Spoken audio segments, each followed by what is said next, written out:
Hello, ಎಲ್ಲರಿಗೂ ನಮಸ್ಕಾರ. ನಾನು ಒಂದು ಎಂಬ್ರಾಯ್ಡ್ರಿ ಹಾಕಿದ್ದೆ ಇವತ್ತು, ಅದು ತೋರಿಸೋಣ ಅಂತ. ಇದು ಸಿಂಪಲ್ಲಾದ ಎಂಬ್ರಾಯ್ಡ್ರಿ, ಬಿಗಿನರ್ಸಿಗೆ ಒಳ್ಳೆ ಯೂಸ್ ಆಗುತ್ತೆ.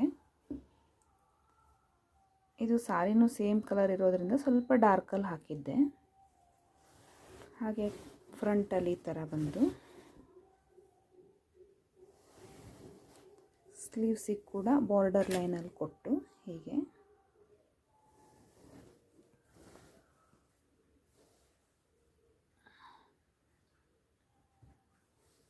ಇದು ಫೋಟೋದಲ್ಲಿ ಸ್ವಲ್ಪ ಲೈಟ್ ಕಾಣಿಸುತ್ತೆ, ಬಟ್ ಆ್ಯಕ್ಚುಲಿ ಡಾರ್ಕ್ ಇದೆ. ತುಂಬ ಚೆನ್ನಾಗಿ ಅನಿಸುತ್ತೆ.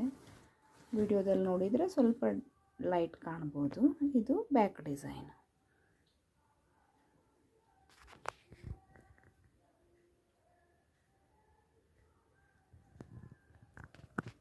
ಆಮೇಲೆ ಹಿಂದುಗಡೆ ಈ ಥರ ಪೇಪರ್ ಕ್ಯಾನ್ವಾಸ್ ಹಾಕೋದ್ರಿಂದ ಎಂಬ್ರಾಯ್ಡ್ರಿ ಚೆನ್ನಾಗಿ ಬರ್ತದೆ. ಇದು ಒಂದು ಕಂಪ್ಯೂಟರೈಸ್ಡ್ ಮಷಿನ್ ಅಲ್ಲ, ಇದು ಒಂದು ರ್ಯಾಲ್ಸನ್ ಮಷಿನ್ ಇದರಿಂದ ಮಾಡಿರೋದ್ರಿಂದ ಸ್ವಲ್ಪ ಚಂದನೇ ಅನಿಸುತ್ತೆ ಅನ್ನಲಿಕ್ಕೆ ಸಾಧ್ಯ. Okay, thank you.